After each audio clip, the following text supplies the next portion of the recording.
Mm, Imagina que le pides a una inteligencia artificial que organice toda la historia del arte. Y para empezar, le das una regla de hierro. La propiedad creador solo puede conectar una obra de arte con una persona. Vale. Todo va bien hasta que llega, no sé, a los talleres del Renacimiento, donde una obra es de el taller de Verrocchio, o peor, una obra anónima. Claro. El sistema, pues siguiendo su lógica estricta, podría entrar en un bucle o, peor aún, concluir que Anónimo es una persona increíblemente prolífica.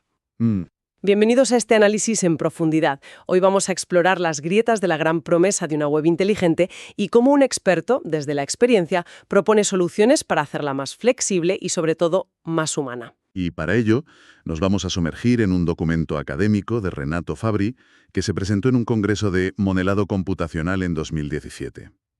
Y lo que lo hace tan interesante es que no es una reflexión teórica, desde una torre de marfil. No, es más práctico, ¿no? Es un informe de campo, sí.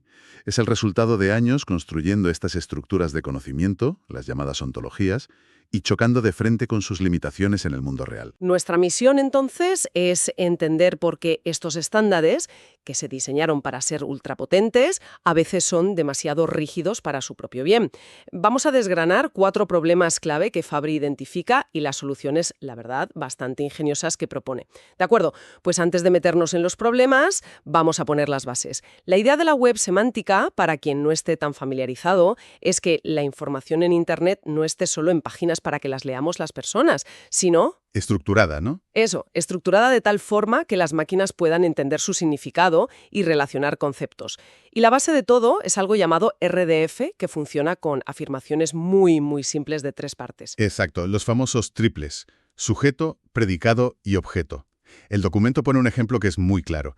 Persona, Mary; propiedad, edad, 57. Es una forma universal de decir Mary tiene 57 años. Vale. Cuando juntas miles o millones de estos triples, necesitas un mapa, unas reglas del juego, para que todo tenga sentido. Y ese mapa es lo que llamamos una ontología.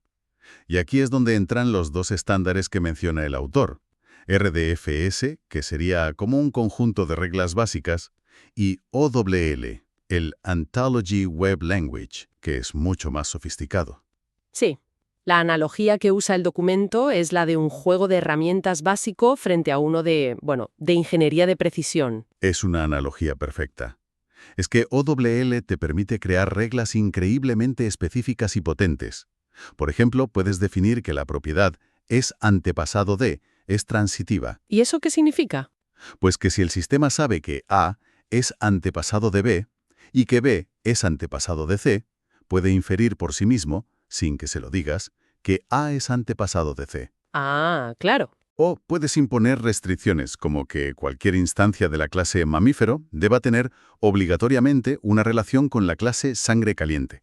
Y es justo este poder para la inferencia lógica lo que es, paradójicamente, la fuente de los problemas que vamos a analizar. Vale, pues aquí es donde la cosa se pone realmente interesante. El primer problema que plantea el autor parece de primeras casi un fallo de diseño garrafal. Habla de la rigidez de las relaciones. Ujú. Pone un ejemplo fantástico. Si creas una propiedad como tiene nombre y defines que su dominio, o sea, el tipo de cosa que puede tener un nombre, es la clase animal, el sistema es implacable. Cada vez que uses esa propiedad, va a inferir que el sujeto es un animal. Y las consecuencias son directas, claro. Si decides usar esa misma propiedad para nombrar una herramienta nueva en tu taller, la destructora, por ejemplo. El sistema concluirá, sin dudarlo, que mi herramienta es un animal. Exacto. Pero es que eso es más que un error curioso. Podría corromper una base de datos entera. Imagina que una organización biológica usa esa ontología y alguien, por error, nombra un proyecto de software con esa propiedad. Ya veo por dónde vas. De repente, si haces una consulta para contar todos los animales en la base de datos, tu inventario de software aparece en el resultado. Y eso altera análisis, estadísticas, conclusiones científicas. ¿De verdad el sistema es tan frágil? Bueno, lo fascinante aquí, y este es un punto crucial, es que esa rigidez no es un fallo, es una característica deliberada. ¿Cómo que deliberada? Está diseñado así para la inferencia lógica estricta. Esa es la base de su poder. Para un lógico puro, la regla es la regla. Si algo tiene una propiedad que solo los animales tienen, entonces lógicamente debe ser un animal. O sea que el autor no dice que el sistema esté roto. No, no, para nada. Lo que argumenta es que esta lógica tan pura choca con la realidad, que es mucho más desordenada y que necesita más matices. Entiendo la pureza lógica, pero en la práctica suena una pesadilla, porque te obliga a crear propiedades redundantes para cada caso. Nombre de herramienta, nombre de mascota, nombre de algoritmo. Es una locura que complica muchísimo el mantenimiento y va en contra de la idea de reutilizar conceptos. Totalmente. Y la solución que propone el autor me parece casi, bueno, insultantemente simple. Crear nuevas propiedades como dominio potencial o rango potencial. Puede parecer simple, pero es un cambio de paradigma. Es pasar de una orden a una sugerencia. Claro, en lugar de decir el sujeto de esta propiedad debe ser un animal, pasas a decir el sujeto de esta propiedad suele ser un animal. Es una solución súper pragmática que mantiene la estructura legible por máquinas, pero le añade esa capa de flexibilidad semántica que el mundo real exige a gritos. Pero si la solución era, entre comillas, tan sencilla, me pregunto por qué no se incluyó en el estándar original de OW. ¿Es que nadie pensó que la gente podría querer nombrar cosas que no fueran animales? Esa es la pregunta del millón, y yo creo que tiene que ver con los orígenes de estos estándares. Fueron diseñados por gente con una mentalidad muy cercana a la lógica matemática, a la informática teórica, donde la ambigüedad es el enemigo a batir. Buscaban la consistencia lógica absoluta. Exacto. Su objetivo era ese. No estaban pensando necesariamente en el bibliotecario, o en el gestor de producto, o en el biólogo de campo. La propuesta de Fabry es precisamente un puente entre esos dos mundos, el de la pureza lógica y el de la aplicación práctica. Vale, este primer punto revela una tensión fundamental. El segundo problema que se aborda también me parece crítico. Por defecto, en una ontología, todos los conceptos y propiedades están como en un mismo plano. Se consideran igual de fundamentales. Sí. El autor dice que esto hace que una ontología grande sea casi impenetrable para un recién llegado. A mí me recuerda a intentar aprender un idioma leyendo el diccionario de la A a la Z. Es que es abrumador. No sabes por dónde empezar. Claro. Y la solución tradicional a eso siempre ha estado fuera de la ontología. Se crean documentos de texto, tutoriales, diagramas en una wiki, guías externas para orientar. Pero la propuesta de Fabry es integrar esa guía dentro de los propios datos. Precisamente. La idea es que la ontología se explique a sí misma, que contenga su propio manual de instrucciones. Y para eso, sugiere crear una propiedad que se llame es fundamental con un valor numérico. O sea que podrías asignar un 100 a los conceptos nucleares, como persona o evento, un 80 a propiedades importantes como tiene edad o asiste a, y a lo mejor un 20 a detalles más de nicho, más específicos, como tipo de licencia de software abierto. Eso es. De esta forma, una herramienta de visualización podría mostrarte primero el esqueleto principal y luego ya dejarte explorar las ramas. Exactamente. Para la máquina sigue siendo solo otro dato, un triple más. Pero para un humano o para una aplicación que construye una interfaz, de repente hay un camino claro. Te da una jerarquía de importancia que te permite empezar por la foto general, el big picture, y luego hacer suma a los detalles. Es una forma de gestionar la complejidad que es inherente a cualquier gran cuerpo de conocimiento. La idea es elegante, no lo niego, pero me genera una duda importante. ¿Quién decide esos valores? Es increíblemente subjetivo. Bueno. Lo que es fundamental para la persona que creó la ontología puede no serlo para otra que la aplica a un campo diferente.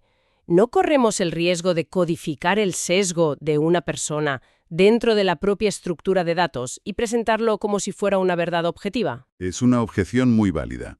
Y es un debate constante en el modelado del conocimiento. Sin embargo, cualquier ontología, por su propia naturaleza, ya es un modelo del mundo desde una perspectiva particular. ¿Ya lleva implícito el sesgo y los puntos de vista de su creador?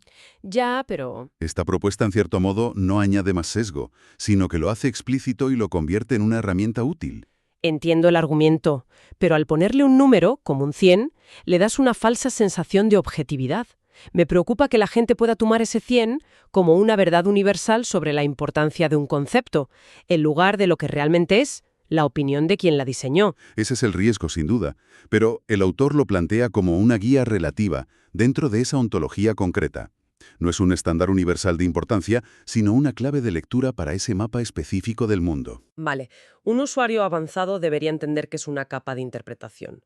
Es como un mapa del metro. La línea principal está destacada no porque sea inherentemente mejor que las demás, sino para ayudarte a orientarte.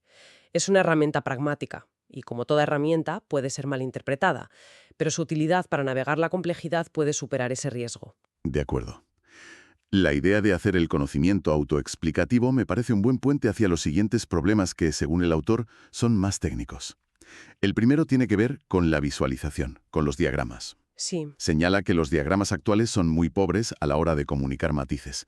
Por ejemplo, una relación entre clases enteras, como los mamíferos sucedieron a los dinosaurios, se dibuja exactamente igual que una relación entre dos individuos, como este perro es hermano de aquel otro. Y no solo eso, tampoco se distingue visualmente si una relación es obligatoria u opcional, que es un detalle crucial que viene de esas restricciones de Orwell que mencionamos al principio.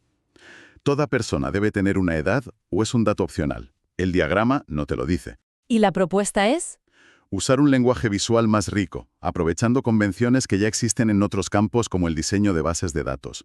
Usar diferentes formas para las puntas y las colas de las flechas para indicar la naturaleza y la cardinalidad de la relación. O sea, que no se trata solo de hacer dibujos más bonitos. Se trata de que el diagrama mismo contenga más información semántica. Que de un solo vistazo puedas entender la estructura lógica que hay debajo, sin tener que leer el código. Exactamente. Es hacer que la visualización sea una herramienta de análisis en sí misma, no solo una ilustración. Es un problema de claridad conceptual que se soluciona con un buen diseño de interfaz. Y es elegante porque no requiere cambiar el estándar subyacente, solo la forma en que lo representamos. Y llegamos al que el documento describe como el problema más complejo, la compatibilidad entre OWL y SKOS. A ver si lo he entendido bien. A ver. el autor explica que en ODWL un concepto se trata como una clase, una categoría de cosas, mientras que en algo llamado SKOS el mismo concepto es un individuo, una cosa concreta. Esto me suena a un debate filosófico que se ha colado en el software. ¿Por qué es tan importante que estos dos sistemas se lleven bien? Pues si conectamos esto con el panorama general, es absolutamente crucial. Son dos herramientas para organizar el conocimiento, pero con filosofías casi opuestas. OWL, como hemos dicho, es para la lógica formal, para estructuras de conocimiento estrictas, con reglas duras. Piensa en una base de datos científica sobre genómica, o en la clasificación de especies. Vale, lógica pura. SKOS, por otro lado, es mucho más flexible. Se usa para crear vocabularios controlados, tesauros. Piensa en el sistema de etiquetado de un museo para clasificar estilos artísticos, o en las categorías de una biblioteca. Entiendo. Entonces, un museo podría tener su colección de arte organizada con la flexibilidad de SKOS, con términos como impresionismo, cubismo, etc. Exacto. Pero a la vez podría querer conectar esa colección con una ontología histórica mucho más formal, hecha en OWL, que define conceptos como periodo histórico o nación. El problema es que impresionismo es una etiqueta en un sistema y una categoría de obras en el otro. Exacto. Y ahí es donde todo explota. Si le dices al sistema que impresionismo es a la vez una clase en OWL, o sea, una categoría que contiene cuadros, y un individuo en SKOS, un elemento en una lista de movimientos, entras en un terreno pantanoso llamado OW Full. ¿Y qué pasa en OWL Full? Pues que la gran promesa de todo este sistema, la capacidad de los razonadores automáticos para deducir conocimiento nuevo, se rompe. ¿Se rompe? ¿Cómo? Más lento. Mucho peor. Imagina que le pides a un robot que organice tu biblioteca. OWL le da reglas estrictas. Un libro es un objeto físico. SKOS le da etiquetas. Este libro va en la sección de ficción.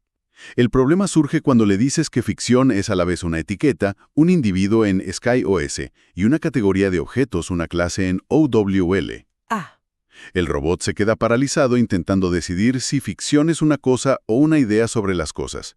Ese es el bucle infinito. El sistema se ahoga porque no puede resolver esa paradoja filosófica con su lógica binaria. En términos prácticos, el razonador puede entrar en un bucle sin fin o tardar una cantidad de tiempo inasumible. Básicamente, la máquina de lógica se quema. vaya, ahora entiendo la gravedad del asunto. Y el autor propone una solución, pero admite que es una idea que necesita más estudio. Declarar que cada clase de OWL es una subclase del concepto general de Scaus. Puesta definitiva es bastante rara en un artículo académico, ¿no? Esa honestidad es una de las claves del artículo, sí. Muestra que estamos en la frontera de este campo. No presenta una solución mágica, sino una vía de investigación prometedora. Es el gran desafío de la web semántica. Cómo modelar el conocimiento humano, que es inherentemente ambiguo, contextual, a veces paradójico, con las herramientas binarias y estrictas de las máquinas, sin que todo salte por los aires. Entonces, haciendo balance de todo este análisis, ¿qué nos llevamos? Para mí, la idea principal es que los estándares actuales de la web semántica son increíblemente potentes, pero esa potencia viene de una rigidez lógica que, en el mundo real, se convierte en una jaula. Para hacer el sistema más usable. A ver, la primera. Propiedades potenciales para añadir flexibilidad a las relaciones sin perder la capacidad de guiar al sistema. Un sistema de prioridad o fundamentalidad para poder navegar ontologías gigantescas de forma intuitiva, como si tuvieran un mapa incorporado. Mejoras visuales en los diagramas para que comuniquen más información conceptual de un solo vistazo. Y 4, que es el gran melón por abrir. Una vía de exploración para intentar reconciliar los mundos de la lógica formal de OWL y los vocabularios flexibles de Scaus, que es el gran problema pendiente. El autor presenta estas ideas con una humildad que es refrescante. No pretende sentar cátedra, sino abrir un debate necesario a partir de problemas con los que se ha topado una y otra vez. Y esto nos deja con una pregunta final para reflexionar. A medida que intentamos que las máquinas entiendan nuestro mundo de una forma cada vez más matizada, ¿cuánto de la lógica estricta de la computación tendremos que doblar o incluso romper para que se ajuste a la ambigüedad y la riqueza del conocimiento humano? Y sobre todo, ¿quién decide cómo y cuándo se establecen esas nuevas reglas? Un comité de estándares, la comunidad de desarrolladores o la propia práctica y la necesidad, como sugiere este artículo. Ahí está la cuestión. Gracias por acompañarnos en esta exploración.